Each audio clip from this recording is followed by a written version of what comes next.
Hitchcock's classic thriller, Psycho.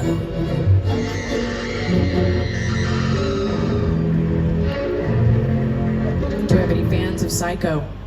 Nice. Do we have any psychos? Oh my gosh, what? Oh, don't worry about Norman Bates, guys. He saw the 1-star Yelp review and is determined to get it to 2 stars. So now he's helping the guests to the yeah, but they have to be alive, Norman. Oh my gosh. We didn't see that. We were just talking about maybe going to the Hilton instead, and what is that? Oh my gosh, we gotta go. No, it's okay, oh no, not Bernard Herrmann's 2-note violin score. We gotta get out of here. Hey, listen, Carrefour had nothing to do. Oh my gosh, no, Carrefour, why are you waving at him?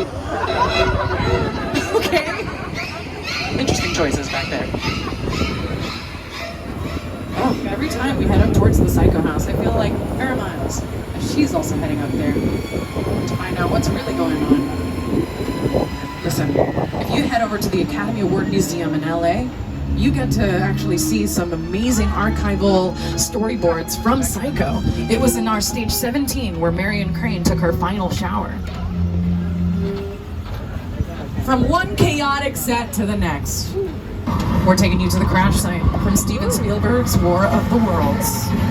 Tom Cruise, Dakota Fanning emerge from what is left of their house and into a destroyed neighborhood thanks to an alien invasion. The War of the Worlds, written by H.G. Wells, reimagined by Steven Spielberg, and the production designer Rick Carter helped Spielberg make this set of vision, included bringing a real 747 to the studio.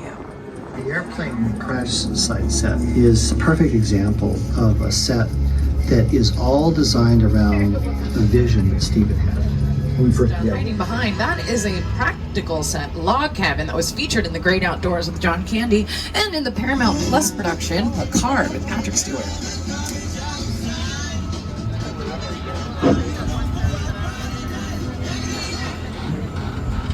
The Academy Award-winning Peter Jackson is here to introduce us to the journey. It's the original King Kong that made me want to direct movies. I saw that movie on TV when I was about 8 or 9 years old, and I wanted to become a filmmaker. All right, friends, take this time to secure all loose articles. Please do not use flash photography, arms and legs in the tram, and welcome to Skull Island. So sure.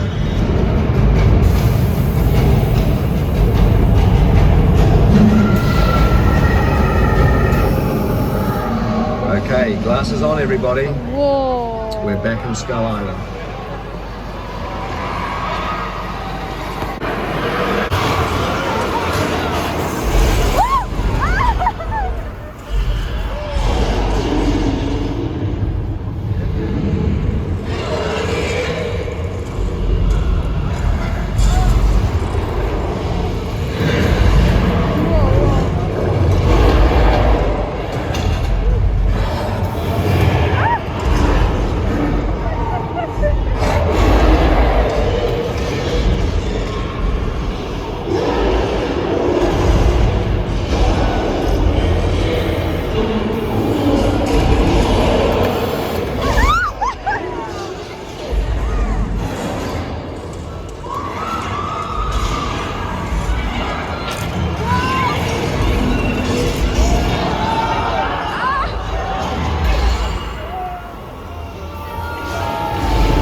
Just opened up. So take a look over to either side. You're going to see just how massive these screens are. Right. They make this one of the world's largest and most intense 3D experiences. I'm not going to lie to you. Grant and I, we have done that 1,000 times. And it's still bananas. Did you guys like that? Was it cool? Well, then give it up for King Kong 360 3D. Oh, really? Did you like that? Yeah. Oh, good. It was very expensive. King Kong 360 3D, designed by Weta Digital and Peter Jackson. That's his visual effects production company. If there is one thing everyone in suburbia can appreciate, it's a good neighbor. The ABC series Desperate Housewives, shot here for all 8 seasons. You are looking at the neighborhood where they lived. But if you're peering inside to any of these spaces, you'll notice that, okay, Susan Delvino's house, she was played by Terry Hatcher, there it is on the left, has some spaces in there. So is that a practical set? Not entirely. You know, a lot of these facades were given practical elements just to tease the camera that it could be a full house. But look through there.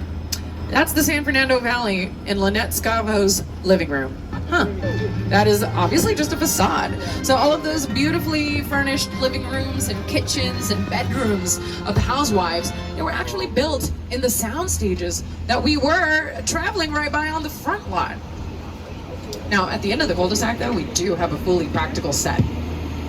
And that's fully accessible. You can go upstairs. They even added this sort of a front staircase just recently. So we constantly tweak these sets because think about how many productions they've been featured in. Commercials like Ace Hardware, Verizon Wireless, Taco Bell, Nissan.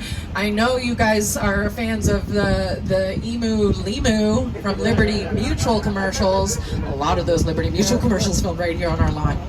But this is exciting because right now, you may be wondering why it looks so familiar. If you're watching a current show on Netflix, Never Have I Ever, we just drove past their base camp. On your right, this yellow house not only belonged to Lynette Scavo, but it belongs currently to Devi Vishwakumar. She's played by Maitreyi Ramakrishnan. Oh, wow. And this Netflix series is produced by Mindy Kaling, who also did filming on the same set for the Mindy Project.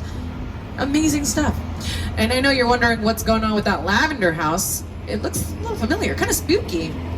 Well, and that is the original 1313 Mockingbird Lane, home of the Munsters. And guess what? That was in production when the studio tour first got its start.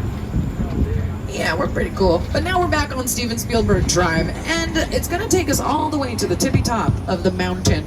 We are such a unique studio, and we're also the biggest studio in Hollywood at just over 400 acres.